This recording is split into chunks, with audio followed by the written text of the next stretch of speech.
pessoal, tudo bem? Hoje eu vou contar para vocês as doenças que acometeram o meu marido e que acabou levando a óbito.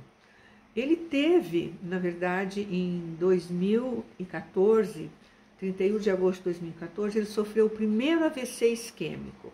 Nós estávamos na casa da minha filha passeando, ele saiu do banho, sentou-se à cama para trocar de roupa e de repente ele me chamou para ir ajudá-lo. Eu cheguei lá e estava deitado de costas na cama, dizendo que ele não conseguia levantar.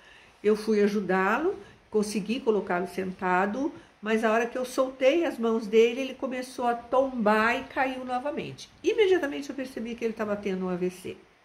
Nesse instante eu chamei a minha filha, nós o colocamos no carro com um pouco de dificuldade, porque ele já estava tendo uma dificuldade para andar, corremos para o hospital. Chegando no hospital eu já abri a porta, entrei correndo, dizendo, rápido que meu marido está tendo um AVC, eu preciso de ajuda. Imediatamente correram, se retiraram do carro e ele já foi atendido. Por que eu estou contando isso para vocês? Porque é extremamente importante que o paciente seja atendido o mais rápido possível quando há uma suspeita de AVC, e no caso dele era realmente um AVC, uma isquemia que ele estava tendo, ele ser medicado nas 3 primeiras horas. Quando o paciente é medicado nas 3 primeiras horas, diminui-se sensivelmente, consideravelmente, os riscos de sequelas graves nesse paciente.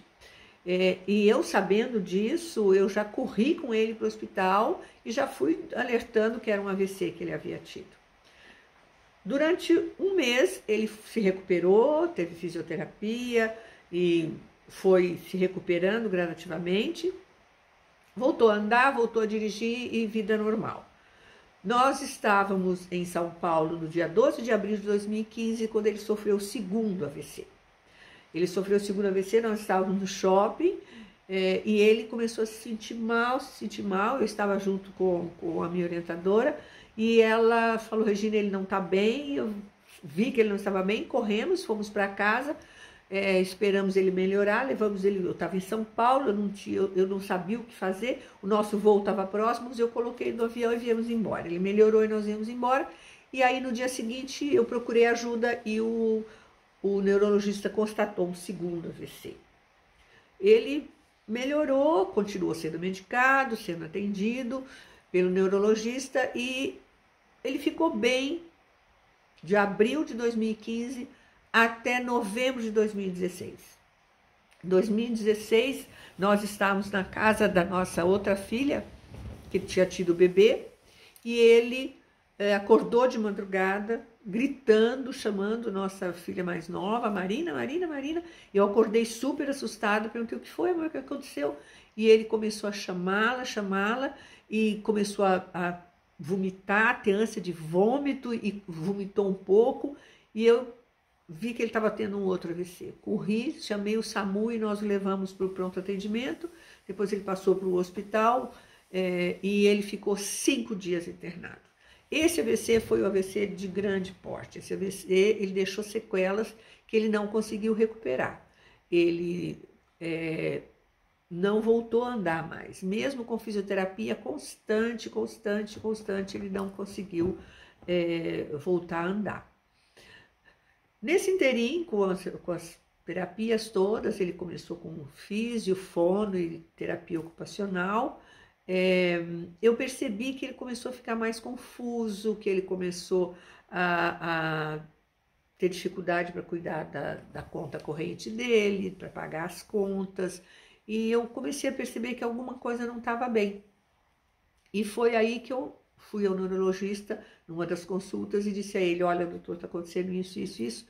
E ele me disse, Regina, eu acho que ele tem uma outra patologia que está concorrendo com as sequelas do AVC, que estão prejudicando. Vamos fazer uma pesquisa.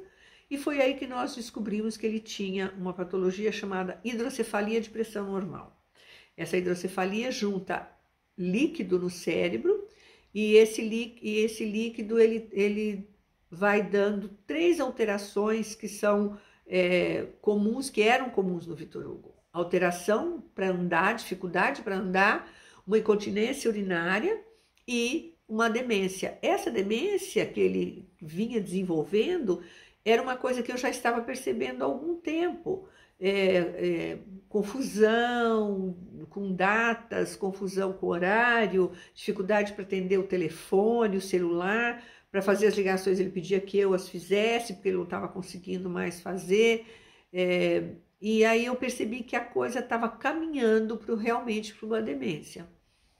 E nós então fomos procurar ajuda do psiquiatra. Nós tínhamos até então o neurologista, o cardiologista, o urologista, o psiquiatra e o cirurgião vascular. Então, nesse interim, nós tínhamos 5 médicos que cuidavam dele. O psiquiatra foi de grande ajuda, porque ele passou a medicá-lo e ele tinha algumas alterações de humor, ele tinha algumas alterações, uma hora ele estava mais triste, outra hora estava mais alegre, uma hora ele estava mais agressivo, outra hora ele estava mais calmo, e a medicação então deu uma segurada. Então, era importante que ele mantivesse toda essa medicação. Em contrapartida, ele tinha as outras terapias que ele fazia, que era fonoaudiologia, fisioterapia e terapia ocupacional. Então era muita coisa. Então ele tinha um dia sempre muito cheio, porque ele tinha as terapias, ele tinha a rotina dele, que depois eu vou passar para vocês com mais detalhe como era a rotina dele, como é que foi a rotina dele durante esse tempo em que a doença se agravou. E é uma coisa assim muito complicada, porque a partir de 2019, aí eu tive que me aposentar. Eu não consegui mais trabalhar, porque ele ligava para o consultório, ele ligava para a universidade, onde eu dava aula, pedindo para eu vir embora, para falar comigo. Então, assim, a partir desse momento, eu vi que não era mais possível deixá-lo sozinho, só com a cuidadora. Então, eu fiz uma opção muito consciente e de coração, e eu parei de trabalhar para me dedicar exclusivamente a ele. Então, nos próximos vídeos eu vou contar como é que foi essa dinâmica do dia a dia, os cuidados com a medicação, com a alimentação, com a higiene, com o lazer, com a nossa vida social. Aí eu vou passar para vocês para a gente poder conversar mais um pouquinho. Até lá!